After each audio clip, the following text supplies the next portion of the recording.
What up mga solid subscribers, no? So ngayon guys, meron tayong mga titingnan ng mga pictures, mga videos. Ano to guys, no? Ito po yung video. Actually, mga post po ito ni Miss Sarah Geronimo, no? Kasi meron silang magiging collaboration song ni Miss Sarah G, no? So, correct me if I'm wrong, pero parang just like SB19, no? Si Sarah Geronimo, meron na rin siyang sariling company, no, music company, or di ko alam kung tama tawag doon. Basta para sa SB19, no, meron na rin siya sariling company, guys, no. So meron na rin siyang freedom, no. Meron na rin siyang freedom pagdating sa music, collaborations, or lahat-lahat, no. So tingnan natin maigi, guys, no. So I think it's a big it's a great move, no. Since ang SB19 meron silang sariling company which is 1C Entertainment, no? Great move na nakipag-collab si Sarah G sa isang artist na talagang sobrang successful na, alam mo yun, company owned mo talaga yung pinabibilangan mong company, guys, no? Okay, guys, tingnan natin tong first picture, no? Okay, makikita nyo sa first picture po, guys, no? Yan, umaaligid. So si Ken, kung ipa-play natin yung video, no? Yan, may hawak siyang poker yata yan, guys, no? So may hawak siyang poker dito, no? Binibilog-bilog niya. Tapos nakalagay number 1, no? So literal na umaaligid siya, guys, no? Ang gusto lang natin malaman, no? Ano yung sabihin ng umaaligid?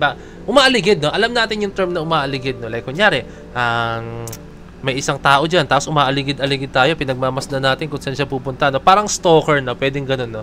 Pwedeng ganun yung term niya, parang stalker, guys, no? So yun yung pinaka-term ng umaaligid, no? So hindi na alam kung ano ibig sabihin nito, pero tingnan naman natin yung mga pictures, no? Okay, guys, no, sa next picture, no, may kita natin, guys, si Hercules. Hindi, joke lang. Si Stel, guys, no. Yan, si Stel, parang may tinitingnan siya, no. Parang nag-worry siya, no. Ito yung mukha na may umaaligid sa kanila, no. So ito yung mukha na parang nangangamba ka na may nag-i-stalk sa inyo, may sumusunod sa inyo, no. So ito yung mukha, very fitting yung mukha ni Pablo tuloy. Long hair kasi. Ni Stel na tayo. Tayo yung mukha ni Stel, parang worried siya, no.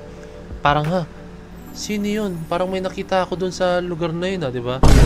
So, ayan yung literal na mukha ng isang tao na nag-worry na may umaaligid po talaga sa kanila, no? Okay? Okay. Base sa picture, guys, po kasi si Josh yung umaaligid. Bad boy si Josh dito. Ewan ko, guys, Ewan ko, pero yung dating ni Josh dito, parang siya yung umaaligid, no? Si Ken, parang siya yung yung parang nagpaplano, no? May hawak siyang poker, Parang siya siguro yung mastermind, hindi natin alam, Parang ganun lang sa akin, guys, This is just my own conclusion about these videos and pictures, guys, no. Parang si Stel or si Ken yung nagpaplano kasi may poker siyang hawak, di ba? Kasi syempre pag nagpo-poker ka, parang magaling ka mag-strategy or what, kaya syempre mind games yan, di ba? And then si Stel, sa kanya yung may umaaligid kasi worried siya, no. And then si Josh dito, parang siya yung homeboy ni Ken. Hindi, guys, no. Parang siya siguro yung hitman or siya yung taong umaaligid kay Stel, no. Parang gano'n, no. Diba? Ewan ko, guys, Grabe kayo, umaaligid. Talaga, homeboy, Okay, punta naman tayo sa picture and video ni Ja, no. So, dito makikita natin si Ja. Okay, parang rin siya, no. Worried siya, pero parang ayoko, bahala kayo dyan. Basta iinom na lang ako ng Pepsi. Parang ganyan yung dating sa akin ng kay Ja, no? Parang worried siya, may tinitingnan siya, pero parang patay mali siya na lang siya, no? Parang siyang si Stel din, no? Pero si Stel, talagang worried siya, no? Parang tinitingnan niya yung paligid niya. Pero si Ja dito, no? Parang dinaan na lang niya sa pag-inom ng Pepsi, guys, no? Parang sabi niya, bahala kayo dyan, basta ako. I love Pepsi. Okay, tingin pa tayo, guys, no? Si Pablo na yata yung sunod. Okay, guys, no, kung titingnan nyo maigi, si Pinuno dito, parang theatrical po yung dating niya po talaga, no? Parang theatrical po talaga, no? So, kung makikita nyo po dito, si Pinuno ay naglalakad papunta kay Justin para humingi ng Pepsi. Hindi ko alam, guys, no? So, bubuo tayo ng storya, guys, bubuo tayo ng storya. Si Ken siya may hawak ng poker, tapos sabi niya, Josh, iligpit mo na sila. Parang si Josh, tapatingin ng ganyan, di ba? And then si Stel, parang nang worry siya, no? Ala, sino kaya yung maaligid sa akin, no? Tapos si Justin naman, sabi niya, ala, patay mali siya na lang ako para kunyari hindi ko nakikita yung umaligid sa akin. Tapos si Pablo, no? Sabi niya, ay, bahala kayo. Basta Justin, pengin na lang ng Pepsi. Ang ganun na naman nabubuo nating teorya, guys. So, hindi na alam, guys, no? I think this song is about mysteries. Ewan ko guys, mysteries. Yung tipong mapaisip po talaga tayo kung anong mangyayari po, no? Kasi, yan naman ng SB19, no? Pag ganyan ng SB19 guys, makakapag isip ka talaga. Hindi pwedeng mag-iisip ka ng kung ano-ano. Like, kanyari, kailangan gamitan mo talaga siya ng utak, no? Ganyan po sila. Hindi sila yung gumagawa ng isang music video na gets mo na, ay, okay, no? Literal na, tungkol to sa pag-ibig. Hindi po gaya ng SB19, ha? Ang SB19, pag gumawa ng music video, pag gumawa ng storya, pag gumawa talaga ng kanta, talagang meaningful po talaga guys, no? Never, for me, never gumawa ang SB19 ng isang kanta na hindi po siya meaningful. For me, meaningful lagi pag gumagawa sila ng kanta. Like, makaka-relate tayo, like, masabi natin itong bagay na to is, ay, oo nga, no, napagdaanan ko nga to, no, di ba? May mga ganong klaseng kanta ang SB19 guys, no? Okay, so hindi pa pala tapos guys, no? Si Miss Sarah G pa, no? Si Miss Sarah G dito, parang papunta rin siya somewhere, no? So, yung dating ni Sarah G dito, no? Yung ilaw, parang may apoy. Ewan ko, ha? Parang may apoy, eh. Parang, tingnan nyo maigi, guys, oh. Parang may apoy. Parang papalapit siya, no? So, pwedeng si Josh yung nagsimula ng apoy. Siya yung nagsimula. Tapos si Justin, yung Pepsi, yun yung gamit niyang pampatay ng apoy.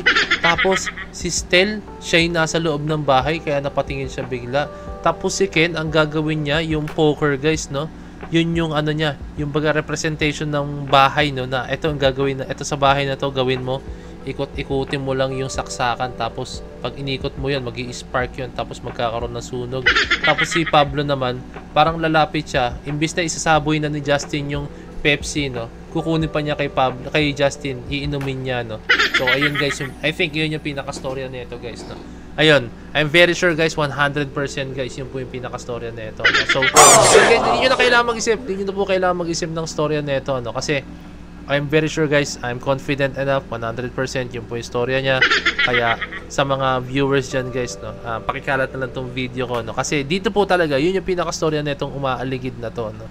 So, si Miss Sarah G dito yung parang kontrabida, no? Kasi nakita niya yung bahay, no? Kumbaga, nagiging pa-inosente lang siya, no? Kasi, ganoon naman, di ba? Pag kontrabida ka, pa-inosente ka, pero sa bandang dulo, no? Ikaw pala yung magiging source ng gulo, no? Di ba? May mga ganong klaseng bagay, guys, no? Kaya, sana naman is matauhan si Miss Sarah G. Bakit niya ginawa to sa SB19, no? Susunugin niya yung relasyon ng SB19, no, di ba? Ang hirap naman dun, guys, di ba? Kaya sana naman talaga, no? So, ayun lang, guys, no? I hope na naging knowledgeable ako. I mean, naging informative ako sa inyo, guys, no? Kasi I'm very sure, guys, na naging informative ako sa inyo. Nabigay ko sa inyo mga bagay na kailangan nyo malaman sa music video to, no? Ganun lang naman siya kasimple, guys, no? Nagets ko agad yung pinaka-story niya just by watching the photos and pictures, guys, diba? Ganun lang siya kadali, no? Photos and pictures, no? Yung photos and videos, guys, no? So, ayun lang. I hope na, abangan natin to, July 30, guys, no? I'm confident enough, guys, na yun po talaga yung story na ito, no? So, joke lang, guys. Di ko talaga alam kung anong pwedeng mangyari dito, no? So, abangan na natin sa July 30. Hindi natin alam kung anong pwedeng mangyari. Maraming twist and turns of fate po ito, guys, no? Kaya, ayun, abangan na natin. At least nakita natin kung anong pwedeng kalalabasan nito, no? Yung sinabi ko kanina, guys, I'm confident enough talaga. So, this is Point of Signing out. Peace, last G.